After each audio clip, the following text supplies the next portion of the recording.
The Vatican Chronicles. Episode 3. Russo and Connor left the grandeur of St. Peter's Basilica behind, their minds consumed by the mysteries they were unraveling.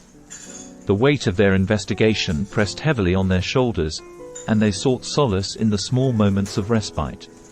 They found themselves at a quaint Italian bistro, a hidden gem nestled amidst the bustling streets of Vatican City. As they settled into their seats, the aroma of freshly baked bread and simmering sauces filled the air, providing a comforting backdrop for their conversation. Connor leaned back, taking a sip of her wine before breaking the silence. "Matteo, I can't help but wonder why you left the priesthood. What drove you away from such a sacred calling?" Russo's eyes met hers, his expression briefly clouded by the memories of his past. "Corruption, Alexis. I witnessed it firsthand within the Vatican walls.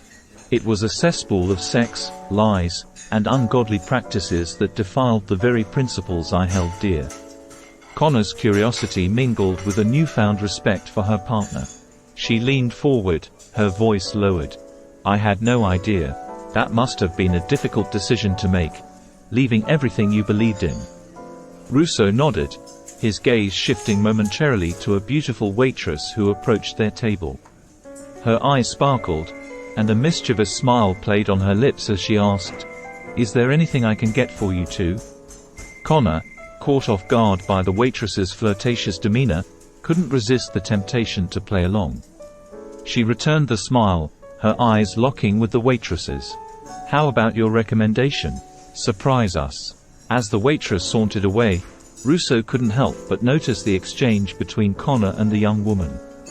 Curiosity burned in his eyes as he leaned closer, his voice laced with intrigue. "So, Alexis, are you?" Connor finished his sentence with a smile. "Gay? No, I'm bi. I was in a 4-year relationship with a gentleman back in New York. We had to part ways when I moved to Italy. It wasn't an easy choice, but sometimes life takes unexpected turns. We shared our bed with girls all the time. It made the relationship interesting." Their eyes met, and in that moment, a bond formed between them. The barriers of mistrust and skepticism began to crumble, replaced by a newfound understanding. Their shared experiences and vulnerabilities forged a connection, strengthening their partnership in their pursuit of justice.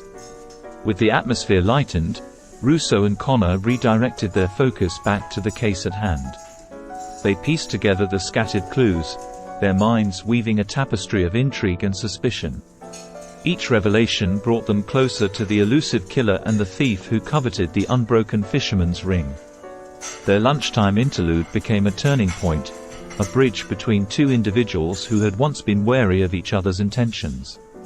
Now, united in purpose, Russo and Connor embarked on their journey with renewed determination. As the bistro bustled around them, they delved deeper into the shadows of Vatican City, unraveling the threads of a sinister plot.